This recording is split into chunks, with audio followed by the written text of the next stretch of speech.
Good day mga ka-sports natin dyan.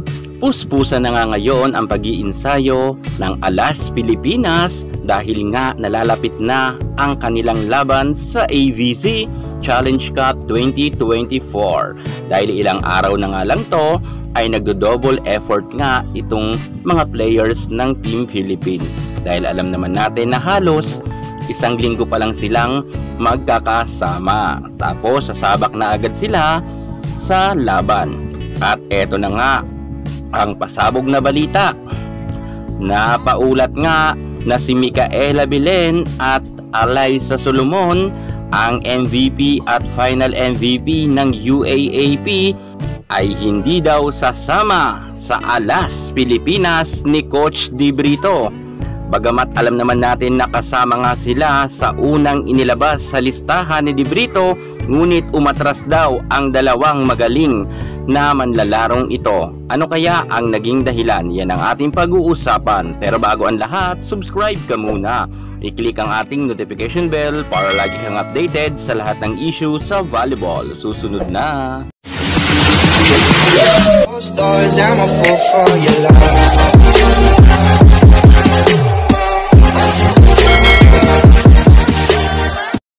UAAP superstar Micaela Belen and Alyssa Solomon tumanggi para sa national team. Nauna na nga noon na ibinalita ng ating Coach Di Brito na kasama nga pagdating sa Alas Pilipinas ang dalawang players na magaling na ito. Subalit nga kahapon ay kumambyo nga itong si Coach Di Brito dahil nga umatras nga raw si Micaela Belen at Alyssa Solomon na para nga mapabilang sa Alas Pilipinas na lalahok nga sa AVC Challenge Cup 2024. Noon pa man ay nakasama na ni Coach Di Brito si Micaela Belen at Alyssa Solomon at nakapaglaro na rin ito sa international. Pero ngayon ay tumanggi nga ang nasabi nating players na ito.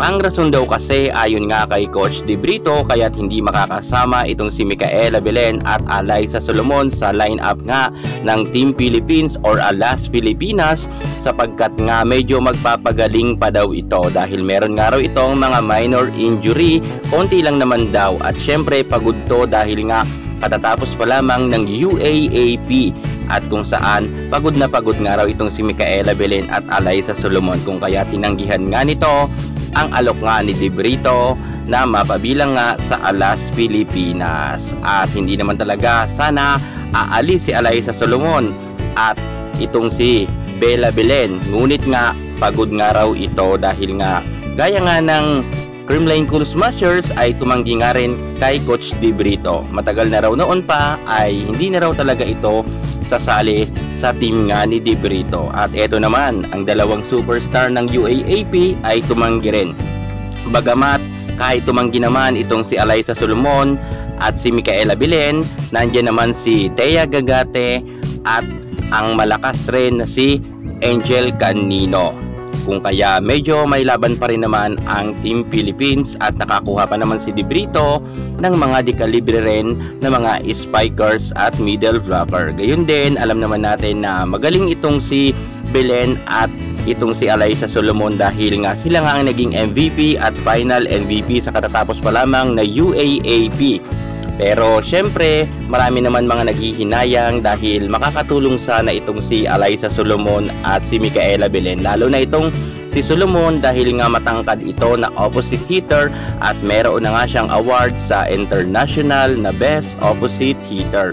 Kung kaya sana ay malaking maiaambag talaga ng dalawang star player na ito ng NU. Gayunpaman sabi ni Coach Di Brito hindi man raw makasama si Micaela Belen at Alyssa Solomon, tuloy naman daw ang laban dahil magagaling naman daw ang kanyang mga napili na mga manlalaro. Suportahan na lang natin ang Alas Pilipinas sa pangunguna nga ni Coach Di Brito at good luck sa nalalapit nilang laban. Yan muna ang pinaka-latest natin sa mundo ng volleyball. Thank you so much. God bless.